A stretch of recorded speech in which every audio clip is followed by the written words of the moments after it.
ये है जलियांवाला बाग। यहां हम लोग अपनी जान बचाने के लिए भाग रहे हैं। तो आइए देखते हैं पूरा वीडियो। तो चैनल को सब्सक्राइब कर लीजिए। सालों की गुलामी के बाद भारत की हवाओं में दो तरह की गंध घुली हुई थी, पराधीनता की कड़वाहट और आजादी के लिए सुलगती हुई आग। प्रथम विश्व युद्ध समाप्त हो चुका था। भारतीय सैनिकों ने विदेशी शासन के लिए पूरी दुनिया में अपना खून बहाया था और बदले में भारत को उम्मीद थी स्वराज की, सम्मान की। लेकिन विदेशी शासन का चेहरा कुछ और ही था। उन्होंने इनाम के तौर पर भारत की झोली में एक काला कानून डाल दिया। यह महज एक कानून नहीं था, बल्कि भारतीय आत्मा को कुचलने की एक साजिश थी। ना वकील, ना दलील, ना अपील। इस कानून ने शासन को वह शक्ति दे दी थी कि वे किसी भी भारतीय को शक के आधार पर अनिश्चित काल के लिए जेल में डाल सकते थे। भारत के आम नागरिक के लिए यह उसकी गरिमा पर सबसे बड़ा प्रहार था। महात्मा गांधी ने इसे काला कानून कहा और पूरे देश में विरोध की लहर दौड़ गई। अमृतसर, जो पंजाब का हृदय था, इस विरोध का केंद्र बन गया। यहाँ दो जनप्रिय नेता डॉक्टर सैफुद्दीन किचलू और डॉक्टर सत्यपाल शांतिपूर्ण तरीके से लोगों को जागरूक कर रहे थे। शासन को डर था कि पंजाब की धरती कहीं क्रांति का ज्वालामुखी न बन जाए। 10 अप्रैल 1919 को विदेशी सरकार ने इन दोनों नेताओं को गुप्त रूप से गिरफ्तार कर लिया और अज्ञात स्थान पर भेज दिया। यह खबर जैसे ही अमृतसर की गलियों में फैली, शहर का तापमान अचानक बढ़ गया। लोग सड़कों पर उतर आए, विदेशी प्रतीकों पर हमले हुए और कुछ अंग्रेज मारे गए। शहर में सैन्य शासन लगा दिया गया और कमान सौंपी गई जनरल डायर को, जिसके दिल में भारतीयों के प्रति दया का कोई स्थान नहीं था।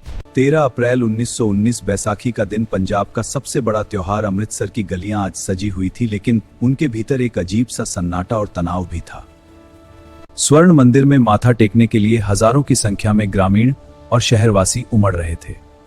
बैसाखी की रौनक के बीच ही शहर के बीचों बीच स्थित एक मैदान, जलियांवाला बाग में एक शांतिपूर्ण सभा का आयोजन किया गया था। मित्रों, हम यहाँ शांति और एकता के लिए इकट्ठा हुए हैं। मैदान में लगभग 20,000 से 25,000 लोग जमा हो चुके थे। इनमें केवल क्रांतिकारी नहीं थे, बल्कि वे मासूम ग्रामीण भी थे जो गांव से बैसाखी का मेला देखने आए थे।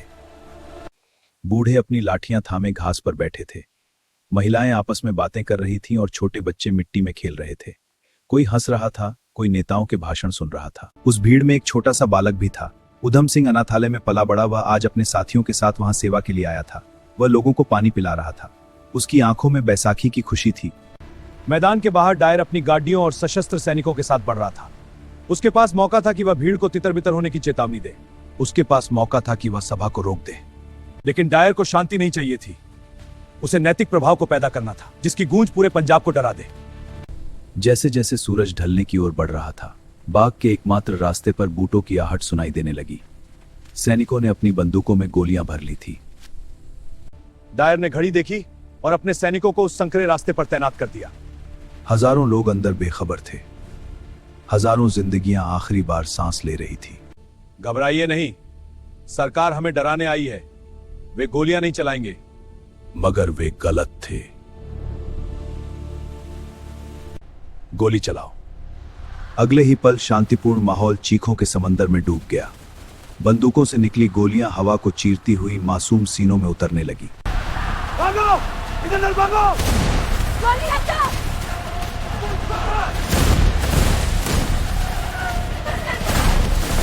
लोग जान बचाने के लिए इधर उधर भागने लगे, लेकिन भागते भी कहां। सामने गोलियां बरस रही थी और पीछे 10 फीट ऊंची दीवारें थी, जिन पर चढ़ने की हर कोशिश नाकाम हो रही थी। सैनिकों को आदेश था कि वे वहां गोलियां चलाएं जहां भीड़ सबसे घनी है। गोलियों से बचेगा कोई आप नहीं।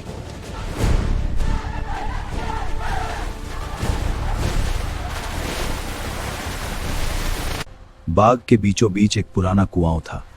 जब गोलियों से बचने का कोई रास्ता नहीं सूझा तो दर्जनों लोग उस कुएं में कूदने लगे। उन्हें लगा कि शायद पानी उन्हें बचा लेगा, लेकिन एक के ऊपर एक गिरती लाशों ने उस कुएं को खूनी कुआं बना दिया। कुछ ही मिनटों में वह कुआं इंसानी जिस्मों से भर गया। गोलियां तब तक चलती रहीं जब तक कि सैनिकों का बारूद खत्म होने की कगार पर नहीं पहुंच गया। पूरे 10 मिनट इन 600 सेकंडों ने भारत के इतिहास की दिशा बदल दी। जब बंदूकें खामोश हुई तो बाग में पसरा सन्नाटा गोलियों की आवाज से भी ज्यादा भयानक था। चारों तरफ धुआं, बारूद की गंध और खून था। उधम सिंह, जो उस जलियांवाला बाग में मौजूद थे, अपनी आंखों के सामने बिछी लाशों के ढेर को देख सुन्न पड़ गए थे। उधम सिंह ने जलियांवाला बाग में देखा कि कैसे एक नन्हा बच्चा अपनी मरी हुई मां के सीने से लिपटकर दूध पीने की कोशिश कर रहा था। तेरा दर्द व्यर्थ नहीं जाएगा।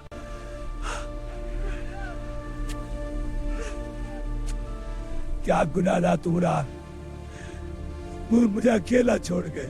उधम सिंह ने देखा कि कैसे बूढ़े बाप अपने बेटों की लाशों पर सिर रखकर विलाप कर रहे थे। वह दृश्य किसी भी इंसान की रूह को पिघला देने के लिए काफी था। अमृतसर में सैन्य शासन के तहत बाहर निकलने पर पाबंदी लगा दी गई। इसका मतलब था कि कोई भी रात में बाहर नहीं निकल सकता था। जलियांवाला बाग में तड़पते हुए घायलों को पानी देने वाला कोई नहीं था। रात के अंधेरे में बाग के भीतर से सिसकियों और पानी पानी की आवाजें आती रहीं, लेकिन डरा हुआ शहर खामोश रहा। लाशों के उस ढेर के बीच खड़ा उधम सिंह अब वह पानी पिलाने वाला लड़का नहीं रहा था। उसकी आंखों के आंसू सूख चुके थे और वहां एक भयानक ज्वाला दहक रही थी। उधम सिंह ने जालियांवाला बाग की मिट्टी को अपनी मुट्ठी में भरा और एक कसम खाई, जब तक इस जुल्म के गुनाहगारों को उनके अंजाम तक नहीं पहुंचा देता मैं चैन से नहीं बैठूंगा। अंग्रेज सरकार ने जांच दल बनाया, लेकिन वह महज एक दिखावा था। डायर को केवल उसके पद से हटाया गया और ब्रिटेन भेज दिया गया, जहां उसे साम्राज्य का रक्षक कहकर सम्मानित किया गया। भारतीयों के लिए यह उनके जख्मों पर नमक छिड़कने जैसा था। लेकिन उधम सिंह जानते थे कि डायर तो महज एक मोहरा था। असली गुनाहगार तो वह शख्स था जिसने इस काम की अनुमति दी। वह आदेश मेरी स्वीकृति से हुआ।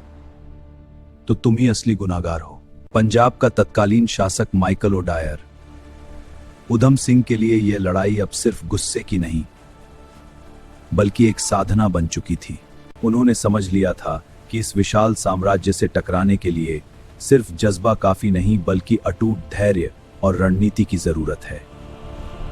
उधम सिंह ने अपना घर छोड़ा, अपनी पहचान बदली और एक घुमक्कड़ क्रांतिकारी की जिंदगी अपना ली। उधम सिंह का मकसद एक था, माइकल ओ डायर तक पहुंचना, चाहे वह दुनिया के किसी भी कोने में छिपा हो।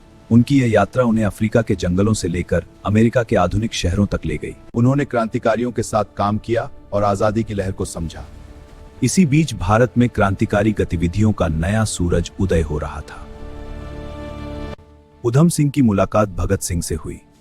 मैं विदेश के लिए मर मिटने को तैयार हूं। ये जज्बा मुझे बहुत प्रभावित करता है।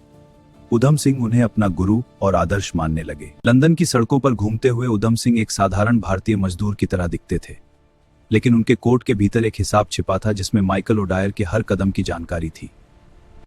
ओ डायर अब रिटायर होकर लंदन के एक आलीशान इलाके में रहता था।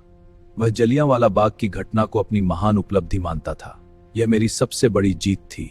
उधम सिंह ने लंदन में कई सालों तक इंतजार किया। उनके पास कई बार ओ डायर को मारने के मौके आए, लेकिन वे एक ऐसे मंच की तलाश में थे जहां वे सिर्फ एक हत्या नहीं, बल्कि एक ऐतिहासिक न्याय कर सकें। उधम सिंह चाहते थे कि पूरी दुनिया यह देखे कि भारत का अपमान करने वाले और मासूमों का खून बहाने वाले कभी सुरक्षित नहीं रह सकते। उधम सिंह ने अपना नाम राम मोहम्मद सिंह आजाद रखा, एक ऐसा नाम जो भारत की सांप्रदायिक एकता का प्रतीक था। साल गुजरते गए। 21 साल का लंबा समय बीत गया। कई लोगों को लगा कि उधम सिंह भूल गए होंगे या शायद समय ने उनके प्रतिशोध की आग को ठंडा कर दिया होगा। लेकिन लोग नहीं जानते थे कि 13 मार्च 1940 का दिन करीब आ रहा था। लंदन के एक बड़े भवन में एक सभा होने वाली थी, जहां माइकल ओ डायर मुख्य वक्ता था। उधम सिंह ने अपनी बंदूक तैयार की।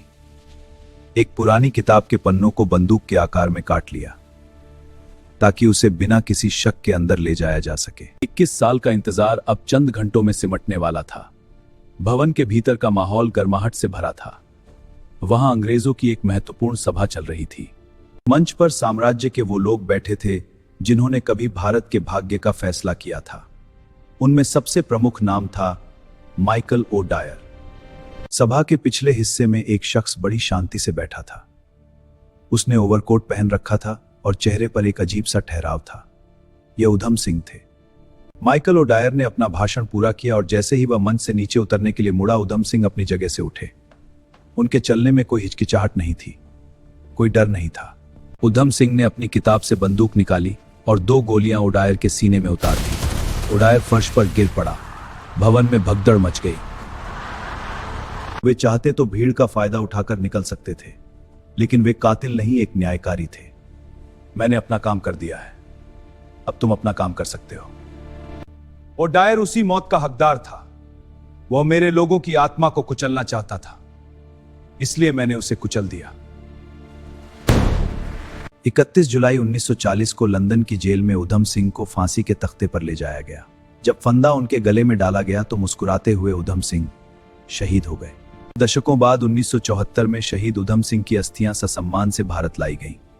उनके अवशेषों को उसी जलियांवाला बाग में भी ले जाया गया जहां से उनके संघर्ष की शुरुआत हुई थी। जब तक इतिहास में जलियांवाला बाग का नाम रहेगा, तब तक सरदार उधम सिंह का नाम न्याय और वीरता के रूप में अमर रहेगा। इंकलाब जिंदाबाद। तो वीडियो को लाइक करें और चैनल को सब्सक्राइब करना न भूलें।